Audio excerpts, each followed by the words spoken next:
इमरान खान साहब ने कहा कि एस्टेब्लिशमेंट से बातचीत के दरवाजे खुले हैं। ये जो रिपोर्ट हुआ है, पाकिस्तान की खातिर कुछ लो और कुछ दो के लिए तैयार हूं, ये गलत रिपोर्ट हुआ है पाकिस्तान तहरीक इंसाफ के बकौल बैरिस्टर गौर, अली जफर और बाकी लोगों का ये कहना कि ये नहीं कहा इमरान खान ने। इमरान खान ने कहा मैं कोई गिव एंड टेक नहीं करना चाहता, मुझे कोई जाती तौर पे डील नहीं चाहिए, लेकिन मैं पाकिस्तान की खातिर एस्टेब्लिशमेंट के साथ बातचीत करने के लिए तैयार हूं और पाकिस्तान के लिए अगर मुझे कुछ छोड़ना पड़ता है तो मैं छोड़ दूंगा। ये इमरान खान साहब ने पहले भी कई मरतबा कहा है, लेकिन इमरान खान साहब से मांगा क्या जाता है ये भी आज उन्होंने बताया और बाहर आकर उनकी बहन ने सारा बताया कि कौन सी 3 बड़ी चीजें हैं जो इमरान खान साहब से मांगी गई और उसके जवाब में इमरान खान साहब ने एस्टेब्लिशमेंट को क्या पैगाम दिया कि जनाब आप ये 3 चीजें मांग रहे हैं, मेरा इसमें ये जवाब है।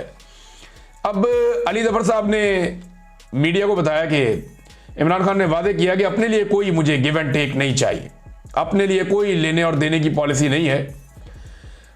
इमरान खान ने कहा मेरे दरवाजे एस्टेब्लिशमेंट से बातचीत के लिए खुले हैं, बातचीत करने के लिए तैयार हूं, पाकिस्तान में इत्तेहाद की खातिर किसी भी वक्त मुज़ाकरात के लिए तैयार हूं, मैं सिर्फ इंसाफ चाहता हूं, मेरे केसेस जल्दी से जल्दी सुने जाएं। यह तो हर मुल्जिम का हक है कि वो अदालत से कहे कि मुझे जल्दी इंसाफ दिया जाए।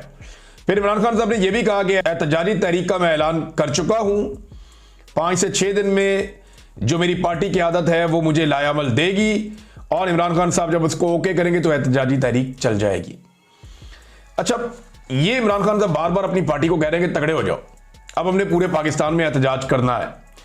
ये बात जो है वो अलीमा खान साहिबा ने भी बाहर आकर पैगाम दिया कारकुनों को और हर तरफ से यही पैगाम आ रहा है कि इमरान खान साहब कह रहे हैं कि हम मजबूती के साथ खड़े हैं, अब वक्त आ गया है, आप फैसला करें कि आपने मजबूत होकर पाकिस्तान के लिए खड़े होना है। अगर आपको खौफ है, वजन नहीं उठा सकते तो इन ओहदों से अलग हो जाएं ताकि वो लोग आकर काम कर सकें जो ये बोझ बर्दाश्त कर सकते हैं। ये बड़ा क्लियर स्टेटमेंट है इमरान खान साहब का।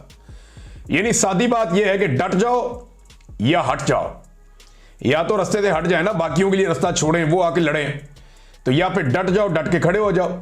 रेसलिंग में आपने देखा है कि जो पहलवान होता है जब वो नहीं लड़ पा रहा होता तो वो जो WWF वाली रेसलिंग हम बचपन से देखते हैं तो वो दूसरे पहलवान को हाथ लगाता है और हट जाता है बीच में से कि मैं मुकाबला नहीं कर पा रहा, मेरे से नहीं लड़ा जा रहा, तो मैं दूसरे पहलवान को हाथ लगा रहा हूं, ये अंदर आ जाए और आकर मुकाबला कर ले। अब यही जो है वो आलिया हमजा ने भी कहा था, यही इमरान खान साहब भी बात कर रहे हैं कि डट जाओ या हट जाओ, तगड़े हो जाओ और मुकाबला करो। पूरे पाकिस्तान के अंदर एक बड़ी तहरीक चलाने का इमरान खान साहब ने ऐलान कर दिया है। अब अलीमा खान साहबा ने क्या बताया कि वो कौन सी 3 चीजें हैं जो इमरान खान साहब से मांगी गई और तीनों उन्होंने याद कर करके मीडिया को बताई बाहर आकर। एक उन्होंने कहा जी इमरान खान से पहला जो मुतालबा है जो एस्टेब्लिशमेंट की जानिब से किया गया था वो ये था कि 3 साल के लिए आप चुप हो जाएं। तो इस पे इमरान खान साहब ने कहा कि यजीद के सामने 3 साल तो बहुत दूर की बात है, मैं 3 दिन भी चुप नहीं होऊंगा। ये बात मैंने 2020 में बताई थी वसीम बदामी साहब के सवाल के जवाब में।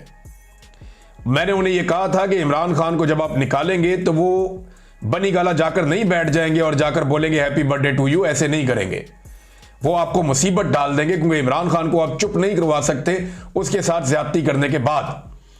वो आदमी सारी जिंदगी दूसरों के लिए आवाज उठाता रहा, वो अपने साथ ज्यादती होने पर चुप रहेगा? वो नहीं रहेगा। उसने कहा 3 साल तो बहुत दूर की बात है, मैं 3 मिनट भी चुप नहीं रह सकता। आजाद आदमी है ना, तो आजाद आदमी के लिए मुश्किल होता है कि आप उसको दबा लें, उसकी सोच को दबा लें। वक्ती तौर पे आप उसको कंट्रोल कर सकते हैं, उसे कैद कर सकते हैं, उसको मजबूर कर सकते हैं, लेकिन जैसे ही उसको मौका मिलता है उसकी आजाद तबीयत वो सामने आ जाती है। तो इमरान खान साहब ने कहा 3 साल तो बड़ी दूर की बात है, 3 मिनट भी मैं चुप नहीं रहूंगा। फिर 26वीं आईनी तरमीम के हवाले से और इस तरह के जो इकदाम किए गए उन पे इमरान खान साहब से कहा गया कि आप इन पे आप कंप्रोमाइज कर लें, चलने दें ऐसे ही सिस्टम को। लेकिन इमरान खान साहब ने कहा कि रूल ऑफ लॉ पे हम कैसे कंप्रोमाइज कर लें, तहरीक का नाम ही तहरीक इंसाफ है, हम इंसाफ के लिए खड़े हैं और आपने इदारों को तबाह कर दिया। अब 26वीं आईनी तरमीम के जरिए जो हुआ उसको अगर तस्लीम कर दिया तो पार्टी का मकसद तो खत्म हो गया। दूसरा जवाब इमरान खान साहब का यह है। और तीसरा मुतालबा इमरान खान साहब से किया जाता है कि 9 मई के ऊपर माफी मांग लें। इस पे तो इमरान खान साहब कैटेगोरिकली कहते हैं कि माफी वो लोग मांगे जिन्होंने 9 मई की CCTV फुटेज चोरी की, जिन्होंने लोगों को अगवा किया, तशद्दुद किया, जिन्होंने लोगों के घरों की चादर और चार दीवारी का तकद्दुस पामाल किया और जिन्होंने लोगों के घर तोड़े।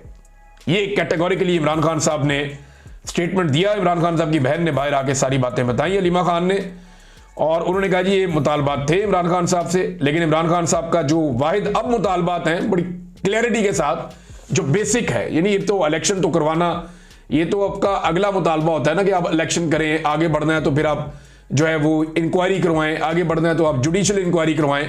लेकिन जो बेसिक दो एलिमेंट हैं उनके बारे में हलीमा खान ने कहा कि नंबर 1 इमरान खान मांगते हैं rule of law, number 2 Imran Khan मानते हैं जमहूरियत की बहाली।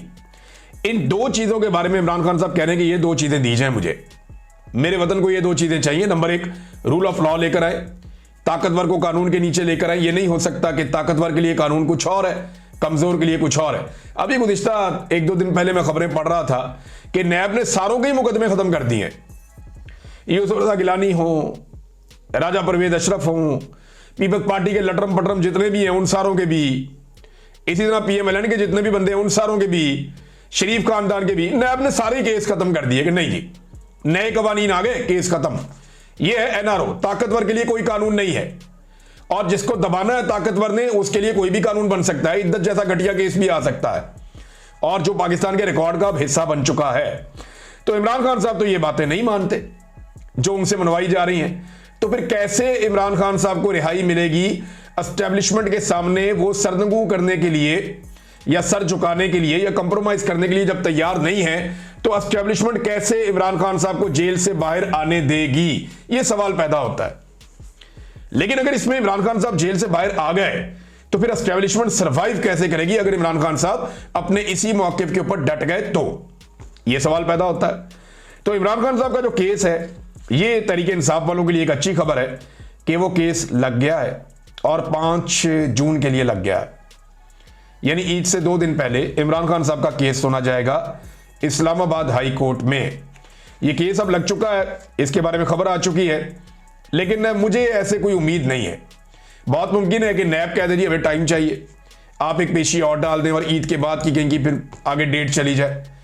लेकिन हफीज नियाज़ी साहब हैं, कुछ और लोग हैं, वो अभी तक बज़िद है कि इमरान खान साहब ईद से पहले रिहा हो जाएंगे। क्या वाकई ये फैसला हो चुका है?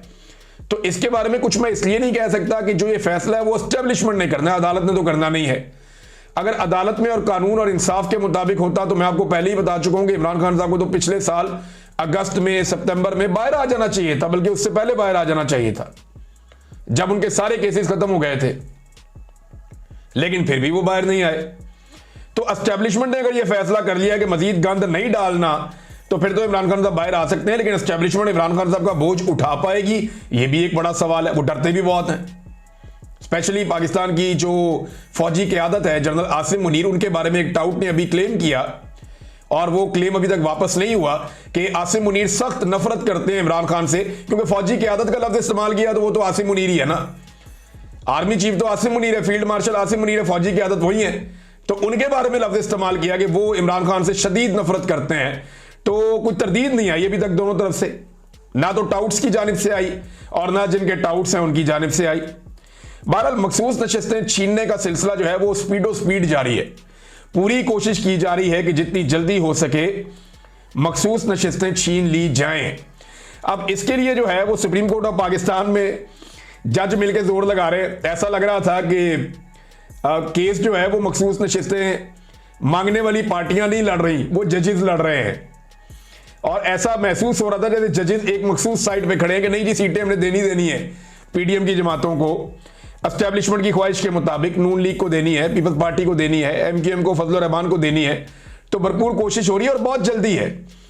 जल्दी ऐसे है कि ये चाहते हैं कि शायद ईद से पहले ही सीटें दे दी जाए मखसूस नशिस्तें PMLN को, पीपल्स पार्टी को और बाकी पार्टियों को, और देखना इलेक्शन कमीशन अमल दरामद कैसे करेगा। 1 साल हो गया है, 1 साल हो गया है कि अमल दरामद नहीं हो रहा जो फैसला पाकिस्तान तहरीक इंसाफ के हक में आया था। लेकिन अगर यह फैसला तहरीक इंसाफ के खिलाफ हुआ तो आप देखिएगा घंटों के अंदर अमल दरामद हो जाएगा और इलेक्शन कमीशन ऑफ पाकिस्तान फौरी तौर पे अमल दरामद कर देगा, क्योंकि पाकिस्तान तहरीक इंसाफ अपनी कामयाबी जो है वो इसी बात में समझ रही है कि जितना इसको लंबा किया जाए केस को, जितना अदलिया को बेनकाब किया जाए, जितना इस नाइंसाफी को सारी दुनिया के सामने रखा जाए, बस यही अब एक कामयाबी है।